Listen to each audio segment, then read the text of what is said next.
உடம்பு.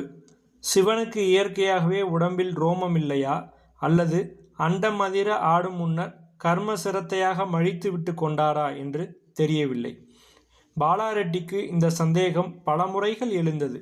மேடையில் ஏறும் முன்னர் சோப்பை தடவி மீசையை மழிக்கும் போதும், சட்டை பித்தான்களை கழற்றி மழமழக்கும் மார்பை பார்க்கும் போதும். இந்திரா குப்தா ஆடும்போதெல்லாம் கூட சிவனாகவும் கிருஷ்ணனாகவும் ஒத்துழைப்பது பாலாரெட்டிதான். புருவங்களை தீட்டி உதட்டுச்சாயம் பூசி உடம்பெல்லாம் மினுமினுக்க நாபியிலிருந்து ஜீவ ஊற்றாக தாளம் பெருக அவன் ஆடுவான். ஆடி முடிந்ததும் மேடைக்கு பின் வருபவர்கள் இவனை பார்த்து பிரமாதம் என்று ஒரு வார்த்தையில் கூறி இந்திராவிடம் மயிலாட்டம் கெட்டது போங்க, அப்படி ஒரு துள்ளல், ஓட்டம், ஆர்வம் என்று கூறும்போதும், அவனையும் மீறி அவன் நடையில், பேச்சில், உதட்டுச் சுழிப்பில் ஒட்டிக்கொண்டு விட்ட பெண்மையை எண்ணி நாணும் போதும், சபையின் ஒரு மூலையில் மேக்கப் போட்ட ஆம்பிளை என்று சில கெக்கிலிகள் உதிரும்போதும், நடனத்தின் ஆதாரம் ஒரு ஆண்தானா என்ற கேள்வியோடு தன் ஆண்மையை தனக்கே விஸ்வரூபமாய் எழுந்து நிரூபித்து கொள்ள வேண்டிய நிர்பந்தம் அவனுக்கு ஏற்பட்டது. அறையின் மூலையில் உட்கார்ந்து கொண்டு முழங்கால் மேல் மேவாயை பதித்து தலையை நிமிர்த்தி தன் விஸ்வரூபங்களை அவன் நிதமும் ரசித்து கொள்வான். கனத்த குரலோடு முறுக்கேறிய உடலோடு அவன் தெருவில் நடந்தாலே பெண்கள் தங்கள் கற்பை பாதுகாத்து கொள்ள விரையும் பயங்கர உருவம்.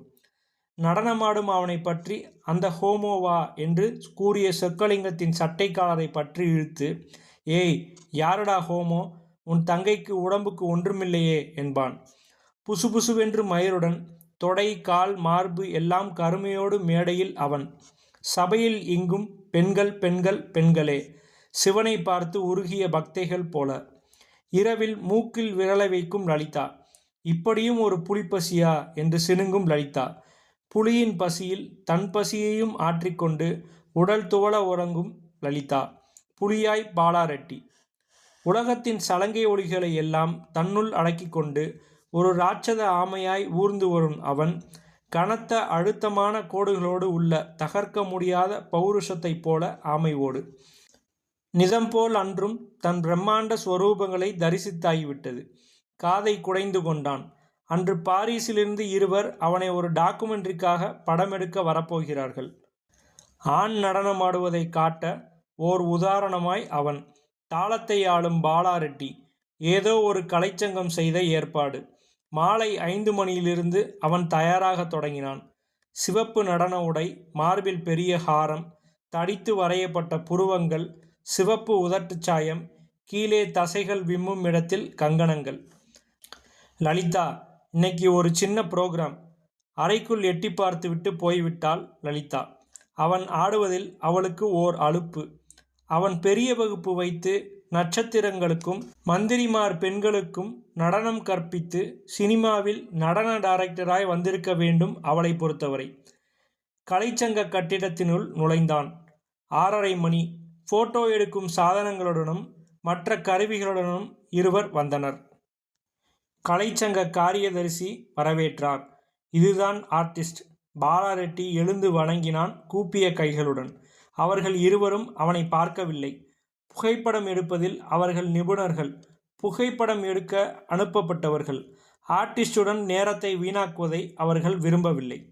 பாலாரெட்டி அமர்ந்தான். கலைச்சங்க காரியதரிசியை அழைத்தார்கள். இந்த அறையில் வெளிச்சம் போதாது, கீழே உள்ள எக்ஸிபிஷன் ஹாலில் எடுக்கலாமா? காரியதரிசி போய் ஒரு ரெஜிஸ்டரை எடுத்து வந்தார். அந்த அறைக்கு நாளுக்கு 200 ரூபாய் வாடகை. ஏர் கண்டிஷனர் ஆன் பண்ணினா 250. நாங்கள் பேசின வாடகைக்கு மேல் ஒரு பைசாவும் தரமாட்டோம். எங்களிடம் பேசின கான்ட்ராக்ட் பிரகாரம், டாம் யுவர் கான்ட்ராக்ட், வாடகை 1 பைசா கூட. ஏர் கண்டிஷனர், எனக்கு பிரதம மந்திரியோட அப்பாயின்மெண்ட் இருக்கிறது. வெறும் ஒளிகள், ஓசைகள், சிவந்த முகங்கள் விளக்கின் ஒளியில் நீலமாயும் ஊதாவாயும் மாற, சிறு பூனை கண்கள் ஒளிர, காரியதரிசியின் நீண்ட பற்கள் கருத்த முகத்தில் பளபளக்க, கைகளை மேலே தூக்கியும் காலை கீழே உதைத்தும் உதடுகளை குலுக்கியும் வளைத்தும் நாசி வியர்வையில் நனைய, வெறும் சப்தங்கள், குரங்குகள் பேசிக்கொள்வதைப் போல். மேக்கப்பும் பட்டு உடையுமாய் பாலாரெட்டி வியர்வையில் நனைந்தான். படம் பிடிக்க வந்தவன் தன் கருவிகளை சேகரித்து கொண்டான். நாங்கள் ராமகலாவை படம் எடுப்போம். அவள் அழகாவது இருக்கிறாள். போய்விட்டார்கள். பாஸ்டர்ஸ் என்று வயது கொண்டே காரியதரிசியும் போய்ச் சேர்ந்தார். அறையில் அமர்ந்து கொண்டிருந்தான் பாலாரெட்டி. அறையெங்கும் விஷ் விஷ் என்று சாட்டையை சொடுக்கும் ஒளி ஆக்கிரமித்து கொண்டிருப்பது போல் பட்டது. கண்ணுக்கு தெரியாத சொடுக்கப்படும் சாட்டைகள் இவனையே இலக்காக வைத்து வீசப்பட்டவை போல் தோன்றியது. இவன் உடம்பையே வெறுக்கும் ஆக்ரோஷத்துடன் அவை சீறி பாய்ந்தன. தோளில், மார்பில், இடையில், இடையின் கீழ், தொடையில், தீட்டப்பட்ட விழிகளில், பூச்சுடன் கூடிய இதழ்களில் சட்டையின் நுனி கொட்டி கொட்டி உதிரத்தை உறிஞ்சியது. அவளிடம் இருப்பது எல்லாம் நல்ல உணவை தின்றதால் பூரித்து விம்மும் இரு மார்பகங்கள்தாம். அவள் ஆடும்போது அவள் கல்லூரியில் பாஸ்கட்பால் சாம்பியன் என்பது நன்றாக தெரிகிறது என்று ஒரு விமர்சகர் எழுதியிருந்தார் ஒரு முறை. ஆனால் அவள் பெண். மேடையில் ஏறி கலையை காலில் மிதித்து துவம்சம் செய்ய அது ஒன்றே போதும். சபை பார்க்க விரும்புவது அவளைத்தான். மெல்ல எழுந்து மேக்கப்பை களைத்தான். நகைகளை களைந்தான். உடையை மாற்றினான்.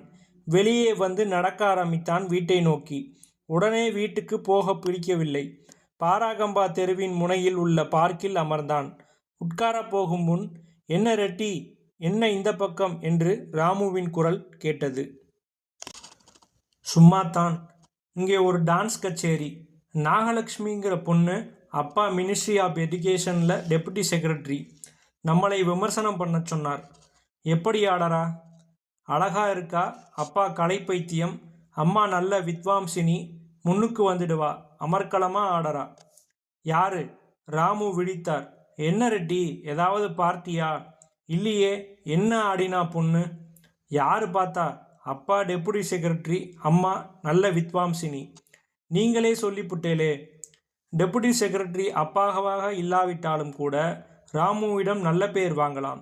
அவர் சுட்டிக்காட்டும் காரியதரிசியிடம் ஓர் இரவு நடனத்தை பற்றி பேசினால் போதும். எந்த சபா காரியதரிசியும் பெண்ணாக, பாலரெட்டியுடன் ஒரு இரவை கழிக்கும் பெண்ணாக இல்லாதது பெரிய நஷ்டமே. தேவையெல்லாம் இரு மார்பகங்களும் ஓர் ஆணை தன் உடலில் நுழைத்து கொள்ளும் சக்தியுமே. பின்பே சலங்கையும் நடராஜரும். அப்போ நான் கிளம்புறேன். இந்திரா குப்தாவோட ஆர்டர்ச்சே சொல்லுங்கோ. நடக்க ஆரம்பித்தான். ஏதாவது பணம் கொடுத்தாங்களா? லலிதா கேட்டாள். புரோகிராம் கான்சல் ஆகிடுத்து. பன்ருட்டியிலிருந்து 2 மைல் நடந்தால்தான் திருவத்திகை போக முடியும். அவன் தினமும் போவான். மூலமூர்த்தியையும் அம்மனையும் பார்க்க அல்ல. கோவில் மூலையில் நீண்ட திண்ணையுடன் உள்ள இடத்தில் ஒரு சாதாரண புலித்தோலை இடுப்பில் அணிந்து எல்லாவற்றையும் மீறிக்கொண்டு வெளிவந்த சுதந்திர பெருமிதத்துடன் ஆடும் நடராஜரை பார்க்க. அப்பா, நான் பரதம் கற்றுக்கிறேன்ப்பா. அடிசெருப்பால, பொம்பளையாடா நீ? தஞ்சாவூர் வரை ஓடி வந்து கற்றான். பின்பு டில்லிக்கு வந்தான். எல்லாம் அந்த புலித்தோல்காரன் ஊட்டிவிட்ட ஆசையில். இன்னிப்போது இப்படி வீணா போச்சா? லலிதா அழுத்து கொண்டாள். நான் ஆடறேன், நீ பார்க்கறியா? சிரித்தாள் லலிதா. பார்வை சட்டென்று பித்தான் திறந்த சட்டை பக்கம் சென்றது. அதன் கீழே வளவளத்த தொடைகள் மேல் அவள் கண் போகாவிட்டாலும் மனம் போகும். ஒன்றும் பேசாமல் தன் அறைக்குள் சென்று கிளாஸில் சிறிது விஸ்கியையும் தண்ணீரையும் விட்டு கொண்டான். சிறிது நேரத்தில் அறையில் கூரையை தொடும் ஓர் உருவம் நின்றது. உடம்பெல்லாம் சடை சடையாக மயிர். மயிரின் அடர்த்தியை பார்த்து கொண்டிருக்கும் போதே மெல்ல மெல்ல இரு மார்பகங்கள் அதில் முளைத்தன. பாலாரெட்டி இன்னொரு முறை கிளாஸை நிரப்பிக் கொண்டான்.